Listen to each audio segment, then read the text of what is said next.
It's Wednesday. It's the 23rd day of August in the year of our Lord Maki Ito 2023. It's about 9:30 in the morning here at Site B. It's about 70 degrees and sunny. And I am your guide to all the tabletop role-playing game news, weather, and general internet nonsense that is the OGGM, your favorite uneducated, inexperienced clown. And it's Wednesday, and on Wednesdays, we head on over to our friendly local game store. Let's all go to the friendly local game store and see what, if anything, is new on the shelves, or at least supposed to be new on the shelves. Now, remember, all of these are sadly still tentative because of multiple reasons we have discussed many times. Even though they're technically supposed to be on the shelves this week, call ahead and make sure they're in stock. And if they're not in stock, ask if you can order it for the next time you come in. Don't get mad at them if they don't have it in stock. It's not their fault. That is, if you live someplace that has a friendly local game store, and if that friendly local game store is smart enough to actively support tabletop role-playing game.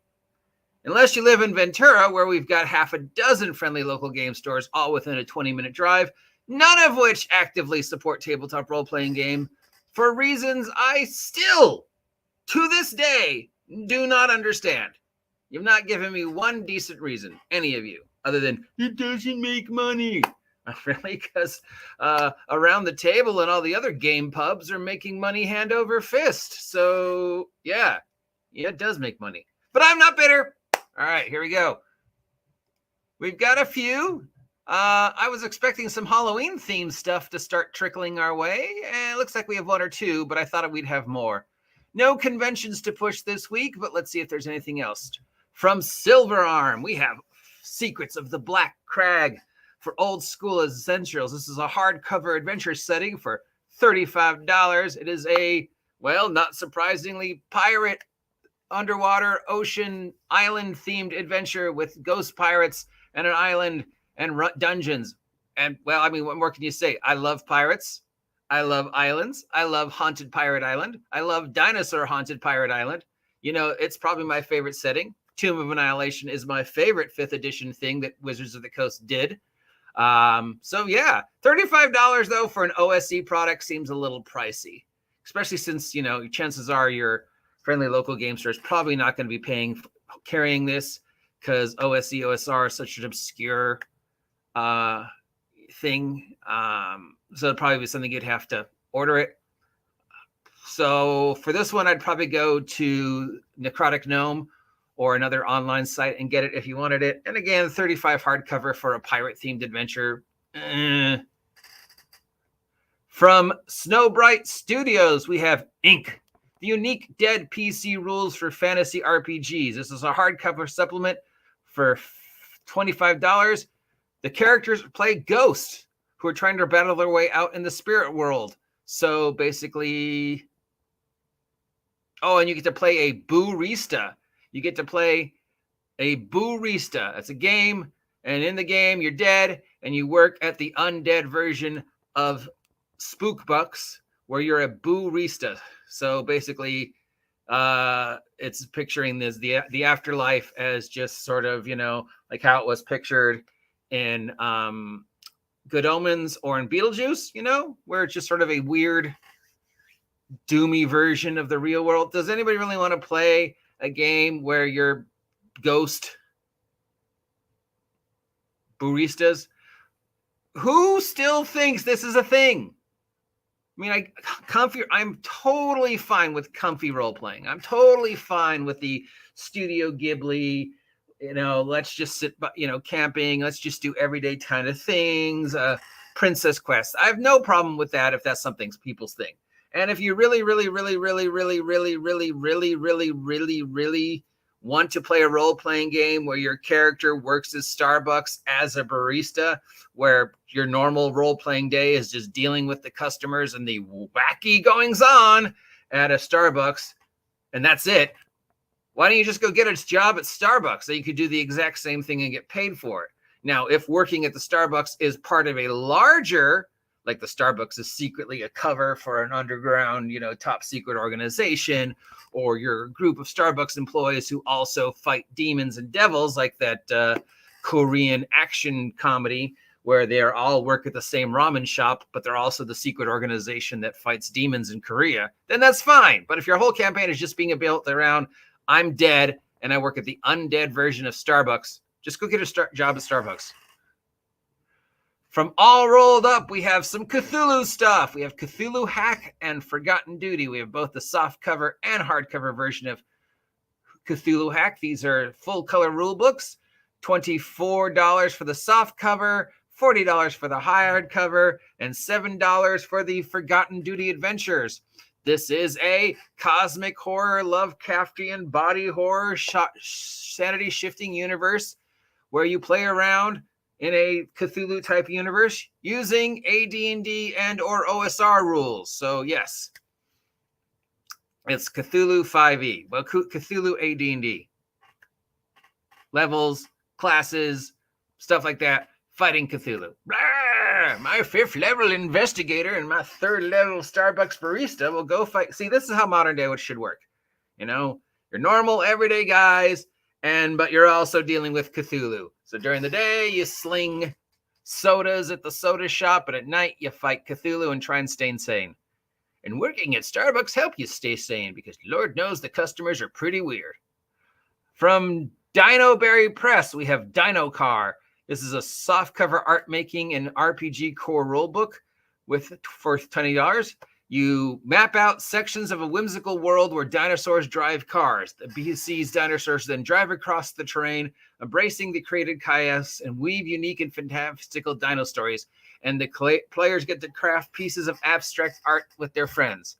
So you draw pictures, and then your dinosaur character travels around in the pictures you've drawn, driving cars. This sounds like a great game for kids. $20 is a little too pricey, but this is something I would play with my niece. Sure, why not? From Owl Point Press, we have Bloodless, a solo unique RPG, $12. This is a solo journeying RPG that helps build narrative using prompts and dice rolls. So basically, you're paying $12 for a creative writing prompt that you could find free online. From Earl of Fife Games, we have GM's Guide Volume 1 and 500 Paces for Heroes and Hardships / MÖRK BORG. GM's Guide Volume 1 is $25. 500 Paces is $12. The GM's Guide for Heroes and Hardships, including the optional rules for templates, fatigue rules, non-humanoids, hit locations, armor, magic, spellbooks, scrolls, mob rules. I don't know what Heroes and Hardships is, so let's check. It is a universal RPG system. So it's a GURPS type system from Earl of Fife Games. I don't know. Could be good, could be bad. Has anybody played it? Then we've got 500 Paces, which is a mature themed adventure set in the world of MÖRK BORG. Really? MÖRK BORG, mature themed? The players battled the Collectors of Souls, crying out with human shrieks and opening its maw to display a maelstrom of human souls. Creepy. So the characters have to fight this guy from stealing the souls of the dead before they go to where they're supposed to. All the while, the end of the MÖRK BORG world becomes closer and closer. So some grim, dark, vaguely Old West themed undead fighting MÖRK BORG shenanigans. From Arbito Games, we have Mythic Equipment. This is a unique GM-less dice pool, softcover core rulebook, $15. 2 to 6 players romp through a light action RPG inspired GM-less MMORPG biome of Space Panthers and Great Axes for 2 to 6 players. 2 to 6 players romp through an RPG inspired by GM-less MMORPGs in space for 2 to 6 players. So you're telling me this game is for 2 to 6 players. From Fari RPGS, Fari RPGS, we have Hopes and Dreams, a unique rules light softcover RPG for $25. Players play normal, everyday young adults who want to make a difference in a world that won't let them. Government corrupt officials are corrupted and the future looks bleak. The PCs have dreams and are willing to fight for it in the original grunge industrial fantasy setting. Grunge, that's so 90s. So another dystopian future. Your characters are trying to make the world a better place, fighting the power with nothing but their wits, their mopeds, and their spray paint. And finally, from Rowan, Rook, and Descartes, we have some coins. You get 2 6-sided coins in a velvet bag for $15. Tell you what, send me $15 and I will send you 2 quarters. Okay, same thing. 2 6-sided, 2 coins in a velvet bag, $15.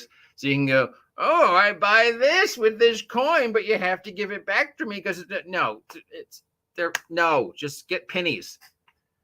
You know what? If you want magic coins for your game, send me send me $15 through my Ko-Fi, and I will mail you 2 quarters. Okay.